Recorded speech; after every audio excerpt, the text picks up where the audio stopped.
Revision everything में एक बार फिर से आप लोगों का बहुत बहुत स्वागत है। तो कैसे हैं आप लोग? आई होप आप सब बहुत ही अच्छे होंगे।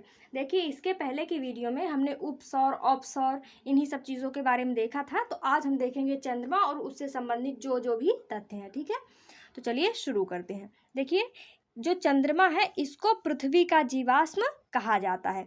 चंद्रमा का अध्ययन सेलेनोलॉजी कहलाता है। इसको याद रखिएगा कि सेलेनोलॉजी क्या है। तो चंद्रमा का जो अध्ययन है उसी को सेलेनोलॉजी कहा जाता है। ठीक है, चंद्रमा पर वायुमंडल न होने के कारण वहां पर तापांतर अधिक होता है और दिन का तापमान 100 डिग्री सेल्सियस तथा रात का तापमान -180 डिग्री सेल्सियस होता है। देखिए, हमारी जो पृथ्वी है इसके बारे में हम पहले भी बात कर चुके हैं कि जो हमारी पृथ्वी है यहाँ पे जो तापमान है ये मेंटेन रहता है। वो भी किसके कारण? वायुमंडल के कारण। जब सूर्य का प्रकाश हमारी पृथ्वी में प्रवेश करता है तो जो वायुमंडल है वो कुछ हद तक प्रकाश भेज देता है, कुछ हद तक ऊष्मा भेज देता है और कुछ को वापस रिफ्लेक्ट कर देता है। और फिर उसके बाद जब ऊष्मा या ऊर्जा या प्रकाश हमारी पृथ्वी पर आ जाता है और वो रिफ्लेक्ट होकर बाहर जाने की कोशिश करता है तो पूरी तरीके से उसको वायुमंडल जाने भी नहीं देता। यानी आने थोड़ा सा दिया और जाने भी पूरी तरीके से नहीं देता है, जिसके कारण यहाँ पे तापमान मेंटेन रहता है। लेकिन जो चंद्रमा है वहाँ पे वायुमंडल है नहीं। दिन में बहुत ज़्यादा प्रकाश और तापमान आएगा, रात में सब चला जाएगा। इसीलिए वहाँ पे भी तापांतर बहुत देखा जाता है। ठीक है, फिर अब आगे है कि वायुमंडल के अभाव के कारण ही चंद्रमा पर अत्यधिक उल्कापिंड गिरते हैं, जिससे चंद्रमा पर बहुत बड़े बड़े गड्ढे या क्रेटर बन गए हैं।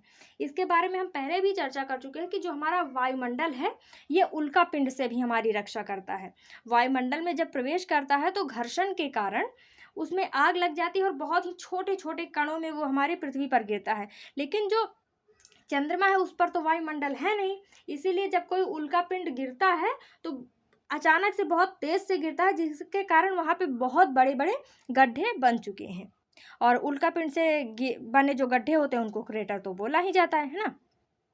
इन क्रेटर में सूर्य का प्रकाश नहीं जाता, जिस कारण वह भाग पृथ्वी से देखने पर धब्बा के समान दिखाई देता है। देखिए, जब हम कभी चंद्रमा को देखते हैं तो देखते हैं उस पर कुछ काला काला धब्बा होता है। वो कोई धब्बा नहीं है बल्कि वो बड़े बड़े गड्ढा है जहाँ पे प्रकाश नहीं पहुँच पाता, इसीलिए वो काला दिखाई पड़ता है। ठीक है, फिर अब आगे देखते हैं।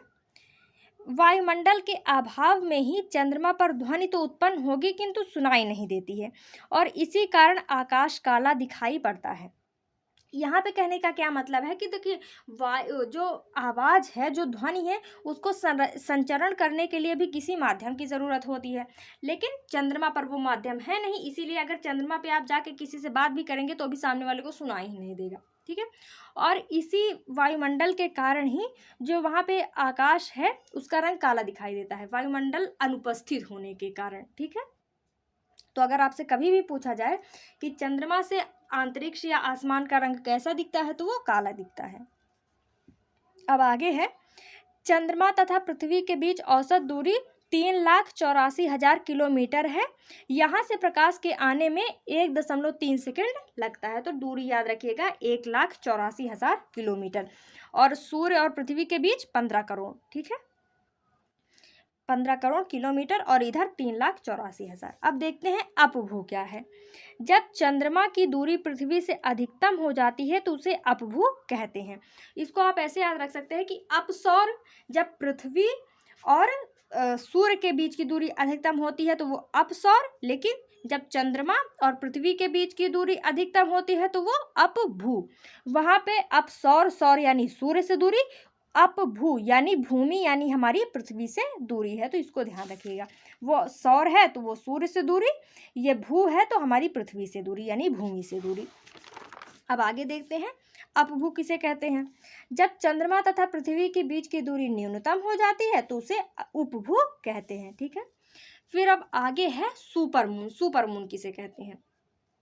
जब चंद्रमा पृथ्वी के समीप आ जाता है तो वह बहुत बड़ा दिखाई पड़ता है, जिसे सुपरमून कहते हैं। हमें पृथ्वी से चंद्रमा का अधिकतम 59% भाग ही दिखाई पड़ता है। तो सुपरमून क्या है? देखिए, जब कोई भी चीज़ पास होगी तो वो बहुत बड़ी दिखाई देती है। आप एक जगह खड़े हो जाइए, उसके बाद आपसे जो दूर पे मान लीजिए कोई पेड़ है, बहुत दूर है, तो वो आपको बहुत छोटा दिखाई देगा। लेकिन अगर आप उस पेड़ के पास में, जितना पास में जाएंगे वो पेड़ उतना ही बड़ा दिखता चला जाएगा। उसी तरीके से जब चंद्रमा पृथ्वी के करीब होता है ना, तो वो बहुत बड़ा दिखाई देता है, तो उसी को सुपरमून बोला जाता है, ठीक है। और अगर हम पृथ्वी पर बैठे हुए हैं तो हमें चंद्रमा का 59% भाग दिखाई देता है। ये 58-59 करके ही होता है, तो आप ऑप्शन के हिसाब से देख लीजिएगा, कहीं 58%, कहीं 59%, ठीक है। क्योंकि देखिए, पृथ्वी भी घूर्णन कर रही है, गोल गोल घूम रही है, चंद्रमा भी गोल गोल घूम रहा है, इसी के कारण दोनों एक साथ घूम जाते हैं और हम चंद्रमा का केवल 59% ही भाग देख पाते हैं, ठीक है। फिर आगे है चंद्रमा की कलाएं या फिर फेजेस ऑफ मून। चंद्रमा का जो 59% भाग पृथ्वी से दिखता है, वह भी कटा हुआ प्रतीत होता है। इसके आकार में परिवर्तन दिखने लगता है, जिसे कलाएं कहते हैं।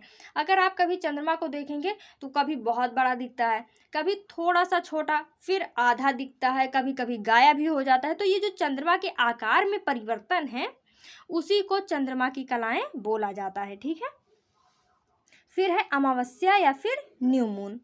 चंद्रमा इस दिन दिखाई नहीं देता है, उसी दिन को सूर्य ग्रहण लगता है। देखिए, जो अमावस्या होता है उस दिन चंद्रमा बिल्कुल भी दिखाई नहीं देता है, और इसे से संबंधित एक घटना होती है सूर्य ग्रहण। सूर्य ग्रहण का क्या लॉजिक है कि जिस दिन अमावस्या होगी उसी दिन सूर्य ग्रहण लगेगा। सूर्य ग्रहण कभी भी पूर्णिमा या बीच में कभी नहीं लगेगा। जिस दिन अमावस्या होगी सूर्य ग्रहण उसी दिन ही लगेगा। तो अमावस्या क्या है? जिस दिन सूर्य ना दिखाई दे उसे अमावस्या कहते हैं, और जो सूर्य ग्रहण होता है वो भी अमावस्या के ही दिन लगता है। रोज रोज नहीं लगेगा, लेकिन जब भी लगेगा सूर्य ग्रहण वो अमावस्या वाले दिन ही लगेगा। फिर है पूर्णिमा, जिसको फुल मून कहा जाता है। इस दिन चंद्रमा का पूरा भाग दिखता है। चंद्र ग्रहण पूर्णिमा के दिन ही लगता है। तो देखिए, यहाँ पे कहने का क्या मतलब है कि जो चंद्रमा है वो जिस दिन पूरा दिखाई देगा, यानी चंद्रमा का पूरा भाग जिस दिन हमें दिखाई देता है उसी को पूर्णिमा कहा जाता है। और जिस दिन पूर्णिमा होता है उसी दिन ही चंद्र ग्रहण लगता है। तो दोनों चीज़ें याद रखिएगा, अमावस्या वाले दिन सूर्य ग्रहण और पूर्णिमा वाले दिन चंद्र ग्रहण होता है। और अगर हम चंद्रमा की बात करें तो ये अपने अक्ष पर घूर्णन 28 दिन में पूरा कर लेता है, और जो पृथ्वी का परिक्रमण है वो भी 28 दिन में ही पूरी कर लेता है, ठीक है। एक पूर्णिमा से अगली पूर्णिमा या एक अमावस्या से अगली अमावस्या के बीच 28 दिन का अंतराल होता है। कहने का क्या मतलब है कि अगर एक पूर्णिमा है तो अगली पूर्णिमा 28 दिन बाद ही पड़ेगी, या फिर आज अमावस्या है तो अगली अमावस्या 28 दिन बाद ही होगी, ठीक है। अब आगे देखते हैं शुक्ल पक्ष क्या है। अमावस्या से पूर्णिमा की यात्रा को शुक्ल पक्ष कहते हैं। यह 14 दिन का होता है और 14 दिन का चांद पूर्णिमा का होता है। तो देखिए, कहने का क्या मतलब है कि आज मान लीजिए अमावस्या है, तो अब कल से चंद्रमा धीरे धीरे बढ़ना शुरू होगा, तो अमावस्या से पूर्णिमा तक की जो यात्रा होगी उसको शुक्ल पक्ष कहते हैं। फिर है कृष्ण पक्ष।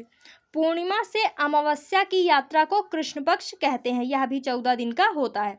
तो मान लीजिए अगर आज पूर्णिमा है तो कल से चंद्रमा धीरे धीरे घटना शुरू करेगा, यानी कि अब अंधेरा होगा। अगर आपको पता हो तो कृष्ण का अर्थ काला होता है। अब समझिए, काला धीरे धीरे हो रहा है। चंद्रमा अगर धीरे धीरे घटेगा तो रोशनी कम आएगी, यानी अंधेरा बढ़ेगा। तो पूर्णिमा से अमावस्या तक की यात्रा जो है वो कृष्ण पक्ष कहलाती है, ठीक है। यह भी 14 दिन का ही होता है। वैसे भी आपको पता है कि जो चंद्रमा है वो पृथ्वी का चक्कर 28 दिन में लगाता है, तो 14 दिन में शुक्ल पक्ष पूरा कर लेता है, 14 दिन में कृष्ण पक्ष, ठीक है। अब आगे है, हमें चंद्रमा का केवल एक ही भाग दिखाई देता है, क्योंकि चंद्रमा जितने समय में पृथ्वी का परिक्रमण करता है उतने ही समय में वह अपना एक घूर्णन भी पूरा कर लेता है, ठीक है। अब आगे ब्लू मून क्या है। जब एक ही महीने में 2 पूर्णिमा हो जाए तो पहली पूर्णिमा को पूर्णिमा तथा दूसरी पूर्णिमा को ब्लू मून कहेंगे। अब आप कहेंगे कि 28 दिन का होता है, एक महीने में कैसे? देखिए, हमारा जो ग्रेगोरियन कैलेंडर है उसमें एक महीना 30 दिन का होता है, और अगर मान लीजिए कि उसी 30 दिन के अंदर 2 पूर्णिमा पड़ गई, तो जो पहली पूर्णिमा है उसको तो नॉर्मल पूर्णिमा ही बोलेंगे, लेकिन जो दूसरी पूर्णिमा पड़ेगी उसको ब्लू मून बोला जाएगा। तो इसको भी याद रखिएगा, ठीक है। अब आगे देखते हैं। चंद्रमा पर जाने वाला पहला जीव कुत्ता था, जिसका नाम लाइका था। 21 अगस्त 1969 को अपोलो यान द्वारा नील आर्मस्ट्रॉन्ग तथा एडविन एल्ड्रिन ने चंद्रमा की सतह पर पैर रखा था। ये लोग चंद्रमा की जिस सतह पर पैर रखा उसे शांति का सागर कहते हैं। चंद्रमा पर मारिया नामक मैदान है, ठीक है। गड्ढे तो बहुत है चंद्रमा पर क्रेटर के कारण, तो चंद्रमा पर मारिया नामक मैदान भी है, इसको भी ध्यान रखिएगा, ठीक है। तो ये आज हमारा चंद्रमा का टॉपिक कुछ हद तक कंप्लीट हो गया है। मिलते हैं नेक्स्ट वीडियो में। Thank you.